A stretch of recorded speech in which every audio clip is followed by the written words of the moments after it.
And we're going to talk about horizontal volume versus vertical volume and what matters about volume and when. Now, as an auction market trader, we want to analyze everything through the lens of these auction market concepts. Is this telling me something about the present auction? And can I use it to aid in making a trade decision? Now, volume has become magic. You know, magic sells. And because of computers and transparency and transmission of information now, there's all this stuff that is taken and it's parsed out into the absurd and sold as the magic elixir. And right now it's volume. Now, volume can be important at times, but like price, it's selective. It's not always giving you information. It is nonsense to think that you can put volume in any format under a bar chart and divine special meaning every single bar. Think about it. It doesn't make sense. Now, market profile was designed, it was specifically designed to show volume. It's really quite ingenious. And it was a substitute. The profile graph was a substitute for real-time volume because even the floor traders didn't get real-time volume to the next day. Nobody did. It wasn't reported. It wasn't assimilated and reported until the next day. And so the profile was designed to show volume, and it did so by this formatting of the data, by recording the TPOs on the vertical scale using a 30-minute time slot, each letter having a different time, and then you compress those together and you get a view of trade activity that mimicked volume. And Stottlemyre's original equation, which is true, time plus price equals value. In other words, the amount of time that a market spends at price, it's showing acceptance, it's showing value. And it gets back to trade facilitation and unfair highs and unfair lows. A market is not going to spend time in an area where trade isn't facilitated. It will regress back to the mean of value up to that point in time if trade isn't being facilitated. So that's important information. If you go back and you listen to this morning's pre-market, the first thing I said about Globex was Globex is accepting yesterday's range. It is accepting the value here. So until we spiked up and you saw that reversal, my assumption was the market's going higher. Because of this, the market was accepting overnight. It accepted the higher prices from yesterday. Now, this is something else. We're going to talk about TPO profiles versus volume profiles. And there is, there is a branding going on with educational services. We use a volume profile. We don't use a TPO profile. And there's a reason for that. There's a branding reason for it, but there's also another reason. You know the old saying, follow the money?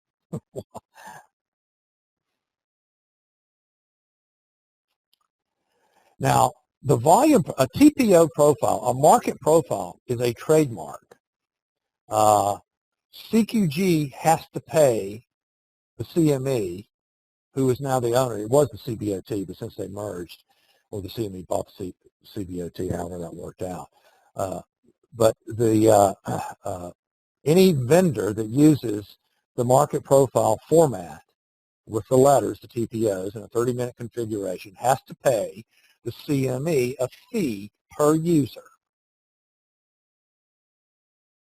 So on my CQG, I have to pay CQG the pass-through cost that they have to pay for market profile. Now, a volume profile, because remember, if they didn't have volume then, I'm sure the CME or the CBOT would trademark it, but they didn't. So the way to get around this fee is to call it a volume profile. But the real reason that it's become popular is because it's packaged as magic. It's packaged as being better than a TPO profile. And quite frankly, there's really no difference, and I'm going to show you that. But if I had to choose one or the other, I'd take the TPOs. And I'll tell you why in a minute. It'll be obvious to you in a minute why. And that's counterintuitive. So here are TPO profiles. These are 1, 2, 3, 4, 5, 6 S&P mini sessions. This is day, Globex day, Globex day, Globex, okay? So here's 6 individual sessions. Here are the volume profiles. Here are 6 sessions, 1, 2, 3, 4, 5, 6. The same sessions. Now, the TPO profile is to, you can see the TPO profile, and then to the left is the volume profile. Now you can look at this configuration, and you can see that in most instances, the volume profile is identical to the TPO profile. It's not here. It is here. It is here. I'm not sure about this one. It is here, and it is here. Now, here are 3 days, okay, but these are the same profiles. This is the TPO without the volume. This is the same day, the TPO with the volume. So this one is a little bit different. You can see here is your point of control here, your TPO point of control. There's actually more volume at this particular level in the volume profile. Here is a Globex session. Now your point of control is almost identical. It's one price up, but your high volume node is identical here. And in this one, this is a day session, and this is your volume profile and your TPO. And you can see your volume profile and your TPO profile as well as the high volume node are identical here. So here are 3 sessions. Here are the other 3 sessions. And this one's different. Here is your high volume node in terms of volume. This is a Globex session, but here it is in the TPO. This one's identical. This is the day session. Your point of control is the same. Your high volume node is the same. Over here, this is a Globex session. Your point of control is 1 strike higher than it is in the volume. Now, the key point of this is that even on these small, discrete, individual sessions, it's usually almost identical. But when you take it and you compare the composite profile, now this is the TPO, and here's the volume, and it's identical. The high volume node, the point of control, it's all identical. And that stands to reason, and it sort of validates the overall concept of what we're doing here when we're looking at the bigger phase of the development of the market and not taking each individual discrete piece out, because this is a noise filter. Remember that from an earlier session? The profile configuration of data, the construction itself, is a noise filter. And so while in an individual session, you might have a difference of a strike or 2 usually at most, when you combine that, it filters the noise, and the overwhelming majority of the time, your volume profile and your TPO profile are going to be identical. Okay, now, vertical volume. And this is where the real magic comes in. The vertical volume refers to the volume that corresponds to the time frame of the bar chart on which it's displayed. In other words, if you have a 5-minute chart, then you'll have 5-minute bar chart, you will have a 5-minute histogram, and or you can make it a line. You know, I usually show a line, frankly, but the histogram of volume for that particular bar. And there are services that purport that it's important that you read every single bar all day and the volume under that bar, and it's going to give you an edge, and it doesn't. It can't. It's noise. Think about it.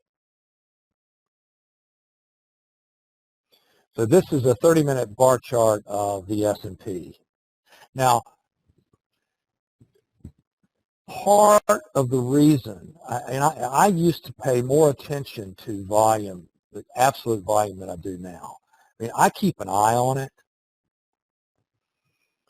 but it used to be a really good tell. But now, because volume is so funky, and think about it, so much volume now is high frequency trading, and it's not real. It has nothing to do with market direction, or nothing to do with conviction by a directional trader of any type, even an ARB situation or some sort of spread. It's just churning for churning's sake because of they're getting paid for it. They're getting paid for activity. Now, where do I come down on the fact it's harming the markets or not harming the markets? I don't know. It's out of my depth to understand it, I guess. I've read more than I care to read about it, and I've read both sides of the argument, and I just don't know. I just don't know. But I'll tell you this, it really doesn't affect what we're doing, but it does make what we're doing more valid, because what we're doing is about the only thing that can work.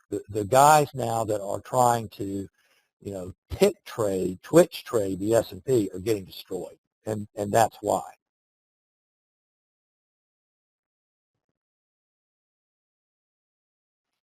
Now, here's some inconvenient truths about volume, and this is not stuff you're going to hear or see or read because it's inconvenient. It's inconvenient to businesses that are built up around selling the magical properties of volume. You can use volume. Learn to use it through the lens of these auction market concepts. What's it telling me about trade facilitation? And it could be that the answer is, well, I don't really know. It's not telling me anything. Sometimes it does, sometimes it doesn't.